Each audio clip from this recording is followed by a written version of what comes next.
What if the villain of your favorite fairy tale wasn't actually the villain at all?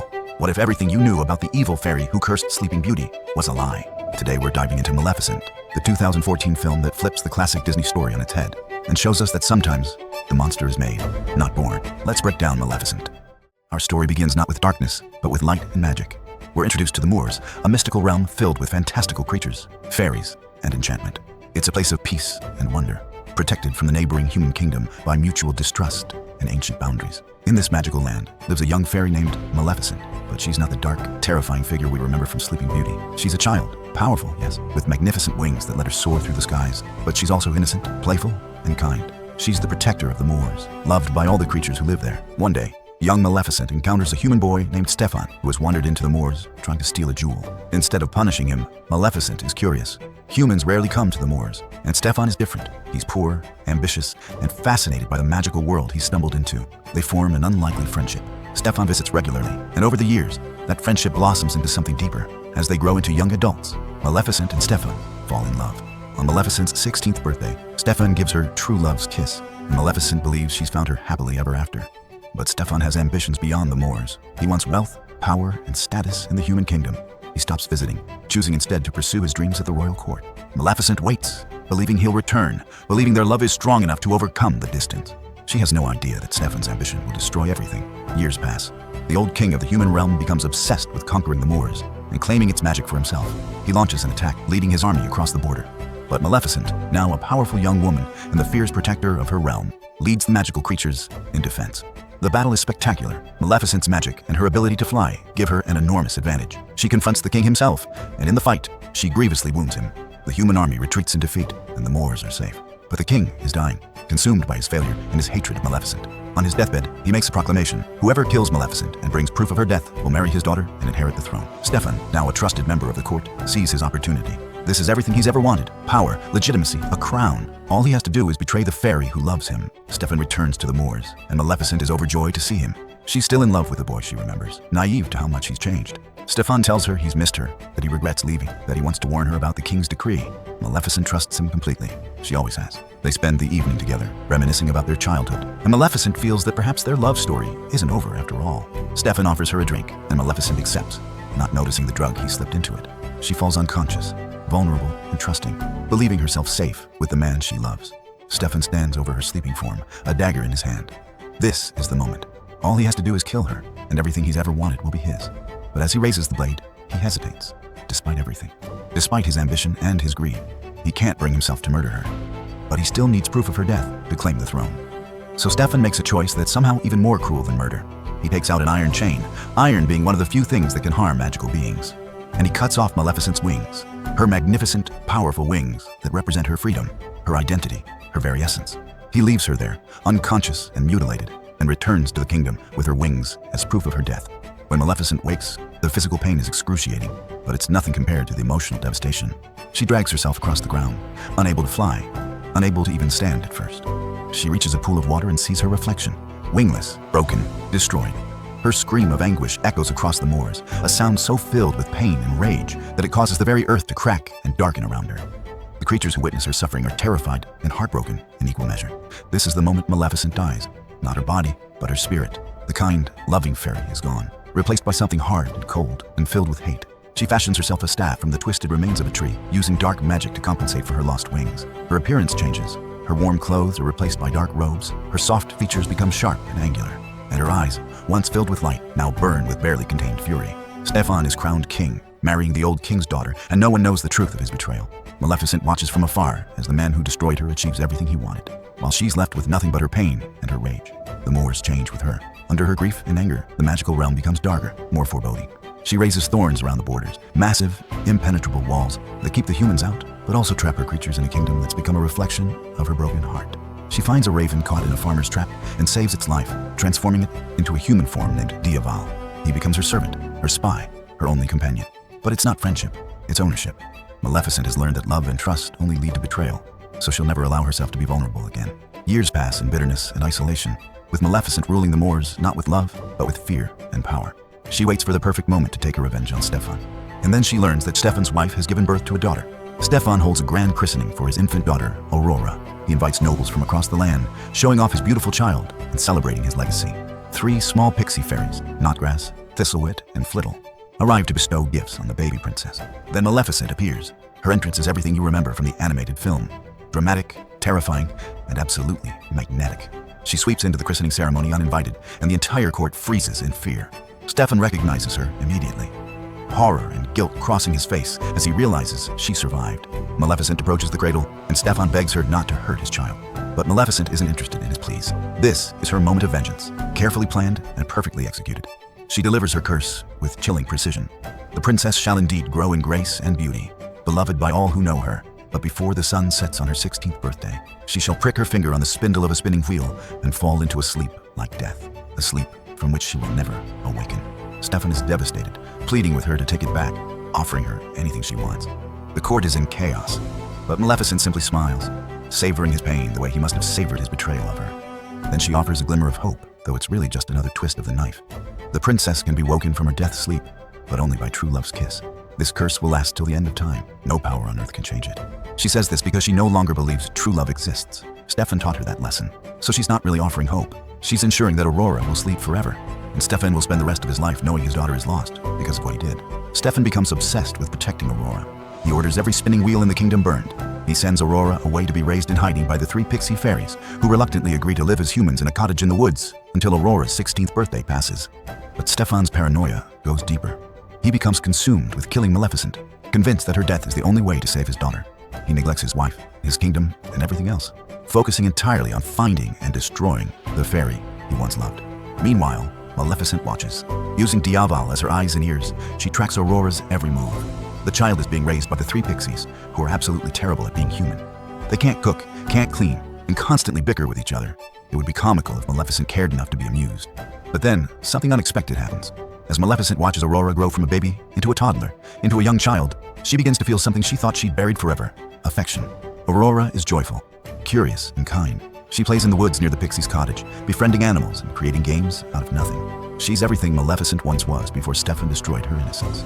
Maleficent tells herself she's only watching to ensure her curse comes to pass. But gradually, secretly, she begins protecting Aurora. When the Pixies forget to feed her, Maleficent uses magic to ensure Aurora finds berries. When Aurora wanders too close to a cliff, Maleficent subtly guides her back to safety.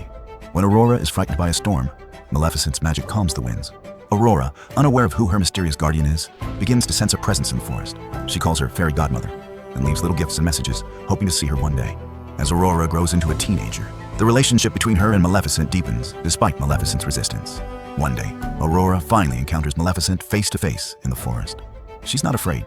She recognizes Maleficent as the presence that's been protecting her all these years. She's overjoyed to finally meet her fairy godmother. And Maleficent, despite herself, is charmed by Aurora's fearless affection. Aurora starts visiting Maleficent regularly, exploring the moors and befriending the magical creatures there. Maleficent tries to maintain her cold exterior, but Aurora's genuine warmth and innocent joy begin to crack the armor around her heart. For the first time since Stefan's betrayal, Maleficent laughs.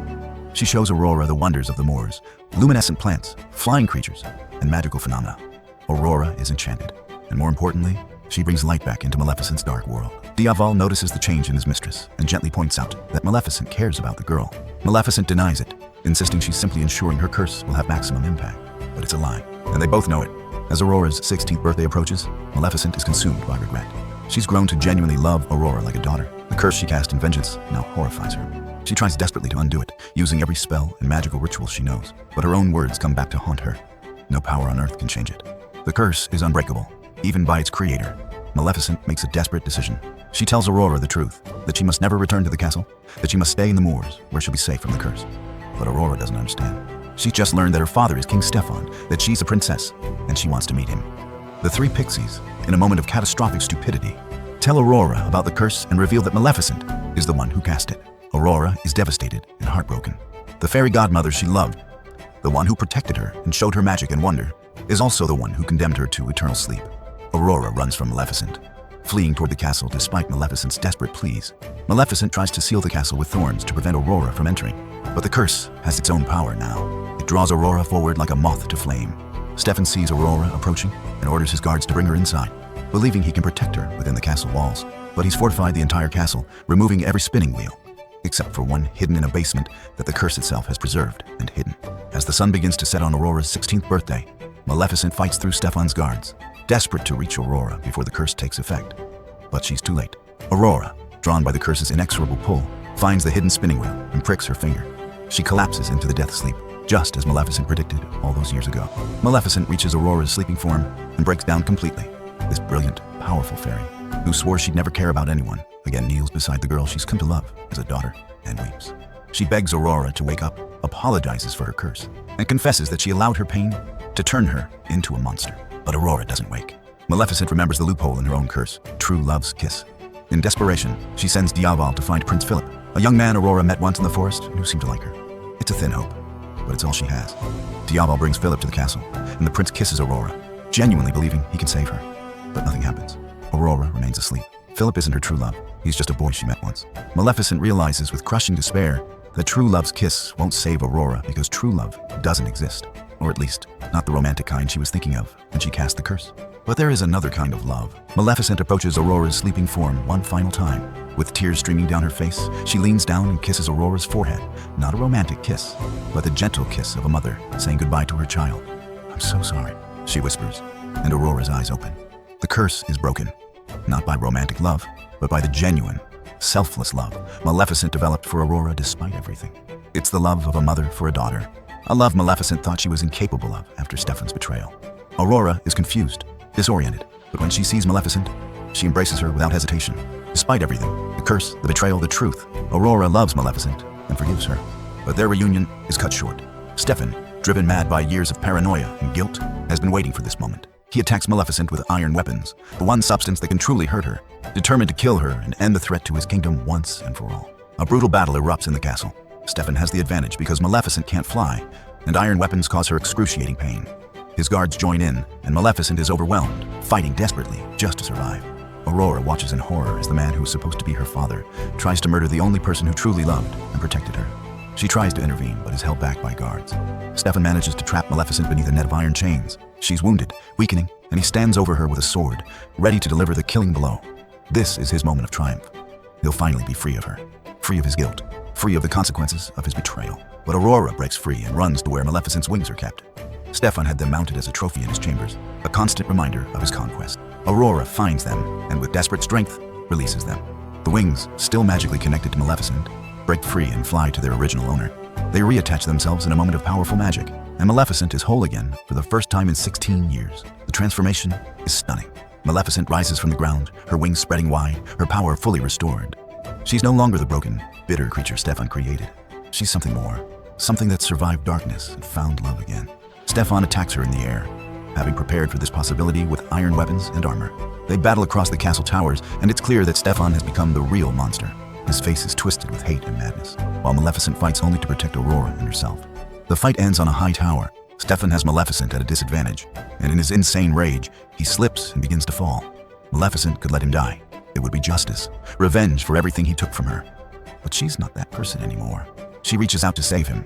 Stefan, consumed by his hatred even in his final moments, tries to pull her down with him. He would rather they both die than let her live, but his grip fails, and he falls to his death, a victim of his own bitterness and obsession. Maleficent survives, but she takes no joy in Stefan's death. She's simply tired of revenge, tired of hate, tired of the cycle of pain that began with his betrayal. In the aftermath, the two kingdoms stand at a crossroads. The human realm is without a king, and the Moors have been isolated for years. War seems inevitable, but Aurora, now 16 and freed from the curse, makes a choice. She refuses the crown of the human kingdom, and instead asks if the two realms can be united. She proposes herself as a bridge between the worlds, raised by humans but protected by fairies, cursed by darkness but saved by love. Maleficent, who once swore to rule through fear, steps back and allows Aurora to become the queen of both realms. It's an act of trust, of faith in the next generation, to heal what her generation broke. The thorns that divided the kingdoms fall away. The darkness that covered the Moors lifts. Creatures from both realms begin to interact cautiously at first, then with growing comfort and friendship. Aurora's coronation is everything her father's celebration wasn't: genuine, joyful, and inclusive. The three pixies hover around, fussing over details. The magical creatures of the Moors attend alongside human nobles, and Maleficent stands as Aurora's guardian and protector. As Aurora is crowned, Maleficent watches with pride. No longer a villain, but a complicated figure who was broken by betrayal and healed by love. She's not entirely good. She's still sharp-edged and dangerous, but she's no longer defined by her pain. The final shot shows Maleficent flying over the United Kingdoms, her wings restored, her heart no longer consumed by hate. She's free in every sense of the word. Maleficent is a story about how pain can transform us, but also about how love can heal even the deepest wounds. It asks us to reconsider the villains we thought we knew and understand that monsters are made, not born. If you enjoyed this breakdown, hit that like button and subscribe. Let me know in the comments what reimagined fairy tale you want explained next. Until then, remember, sometimes the greatest magic isn't the power to curse, but the power to forgive.